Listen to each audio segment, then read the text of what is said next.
Em pronunciamento ao vivo, o deputado federal Daniel Silveira rebateu narrativas incessantemente propagadas pela esquerda e pela velha imprensa contra o presidente Jair Bolsonaro. O parlamentar retorquiu: a esquerda, mais uma vez, com falácias naquele tapetão da narrativa. Para informação de vocês, o governo Bolsonaro destinou mais de 8 bilhões de reais para o enfrentamento da pandemia. Foi muito dinheiro em pronta resposta assim que foi necessário esse investimento. Ademais, ele salientou: agora, mais uma vez, o presidente Jair Bolsonaro enviou mais de 700 cilindros de oxigênio. A narrativa da esquerda está tentando vencer. O governador Wilson Lima comprou superfaturados, respiradores de empresas que importam vinho, na verdade. A investigação continua. Há meses esse recurso foi destinado, só que não foi bem gerido. No ensejo, o congressista complementou: esse dano colateral em Manaus não tem nada a ver com o presidente Jair Bolsonaro. Ele enviou mais de 50 aviões com oxigênio, está agindo a cada vez que é solicitado, mas a mídia faz questão de esconder. Sempre acompanhe notícias pelos canais alternativos, a grande mídia só desinforma vocês. Assim está.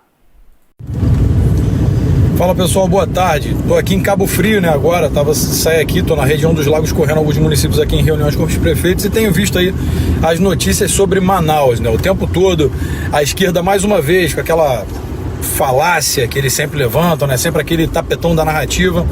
O que o presidente Bolsonaro fez? As pessoas estão sem oxigênio, estão sem isso, sem aquilo. Pessoal, olha só, para informação, o governo federal destinou mais de 8 bilhões de reais para o enfrentamento ao Covid. São mais de 475 milhões para cada município praticamente, né? Foi muito dinheiro em pronta resposta assim que foi necessário esse investimento. O presidente agiu imediatamente. Agora, com toda essa narrativa, mais uma vez, o presidente enviou mais de 700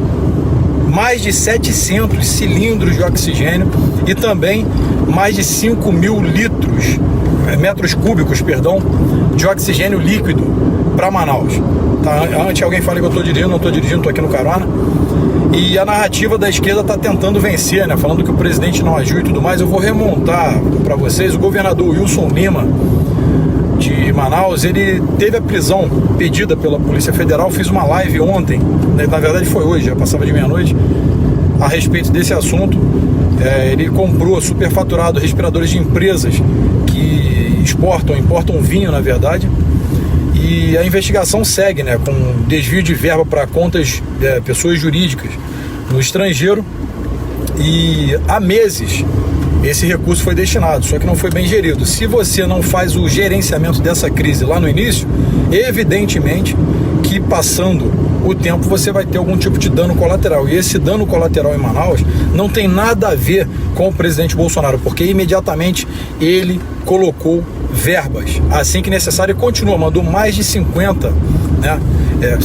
Mandou 50 aviões hoje com esses cilindros de oxigênio e também 5 mil metros cúbicos de oxigênio líquido. Então, ele está agindo a cada vez que é solicitado, mas a mídia faz questão de esconder e noticia que a culpa é do presidente do governo federal pelo que está acontecendo em Manaus agora. Uma grande mentira, não caia nessa esparrela. Sempre acompanhe notícias em canais alternativos, não vá nas grandes mídias, que eles tão somente desinformam vocês, tá certo? Agora eu tô aqui a caminho aqui de onde que é agora? Iguaba, né? São Pedro da Aldeia, aqui na região dos Lagos. Já fomos até Búzios, uma reunião com o prefeito, aqui a gente vai correr essa região hoje. Até é bom aí para as pessoas que acompanham o trabalho, que sempre tem um esquerdista falando do gasto de combustível, né, que a gente chega ali a 3, 4 mil por mês, mas é exatamente por isso aqui, sempre rodando o estado, tá certo? Forte abraço aí, Brasil acima de tudo, Deus acima de todos. Acompanhem a mídia correta, se informem, não fiquem na desinformação. Força e honra. E esses esquerdistas loucos, né, e desculpem a redundância, porque além de loucos são burros, porque são da esquerda, começaram a nos atacar dizendo que a culpa do que está acontecendo é nossa. Bom, deixa eu explicar para você, esquerdista imbecil, lobotomizado pela sua ideologia fraca, vazia, nefasta.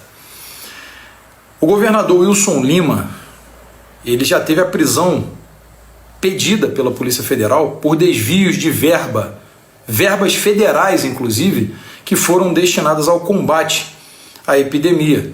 Foram, salvo engano, Eu acompanho de perto as verbas, são recursos federais, eu olho cada um, eu sou da Finanças e Tributações, eu acompanho cada detalhe de cada recurso federal sempre.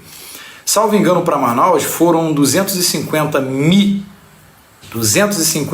milhões destinados à saúde, por enfrentamento ao Covid, e 753 milhões para aplicações gerais. Esse dinheiro iria suprir pelo menos 80% da demanda de respiradores. Não ia faltar oxigênio, mas isso é previsto. Uma vez que você tem corruptos no poder, nós estudamos o porquê, né? E a Polícia Federal investigou que parte desse dinheiro foi destinado, por exemplo, para contas no exterior. Superfaturamento na compra de respiradores com preços 3 a 4 vezes maiores que o do mercado. A Polícia Federal pediu a prisão do governador Wilson Lima. Parece que é mal de Wilson, e pasme, ele também é do PSC.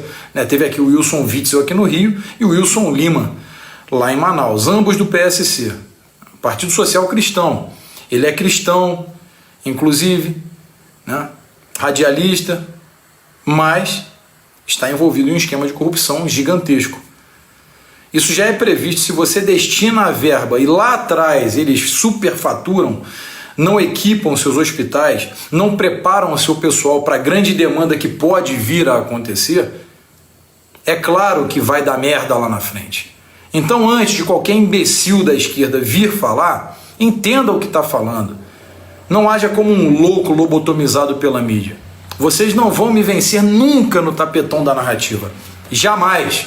Qualquer coisa que você, idiota da esquerda, e mais uma vez, perdão pela redundância, vier tentar afirmar, acusar, levantar como narrativa, eu vou refutar detalhe a detalhe.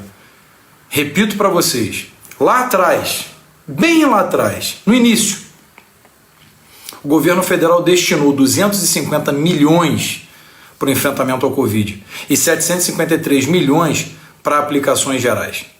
Para Manaus, de todas as 27 unidades federativas, todas receberam dinheiro. Alguns mais, pouquinho a mais, outros pouquinho a menos, dependendo da proporcionalidade, densidade populacional, casos confirmados, e assim foi se fazendo a planificação desses recursos. E se lá atrás eles não tomaram cuidado, mesmo tendo o STF endossado que governadores e prefeitos, ou seja, entregando poderes a esses administradores de meia tigela para que pudessem suprir suas demandas, quando isso se deveria ser pelo governo federal, que teria uma eficácia de pelo menos 90%, não. Partiu na mão dos governadores e prefeitos. O que eles fizeram? O gato sai, o rato faz a festa. E foi isso que aconteceu. Como tem dito há alguns meses, venho trabalhando na elaboração de propostas legislativas que deem ao Congresso Nacional legítimos instrumentos de controle dos excessos do Poder Judiciário. Não é possível que nossa República continue sem um adequado funcionamento do sistema de freios e contrapesos. Indispensável para que haja uma verdadeira tripartição de poderes. Temos assistido a uma supremacia de um poder em relação aos demais. O presidente da República pode ter sustado os efeitos de seus atos pela decisão de um ministro do Supremo Tribunal Federal. As duas casas do Congresso Nacional, a Câmara e o Senado, passam meses debatendo e votando uma reforma. E um ministro do Supremo, com uma canetada só, pode suspender seus efeitos na extensão que entender cabível. Ou seja, Executivo e Legislativo são drástica e dramaticamente controlados pelo Supremo Tribunal Federal.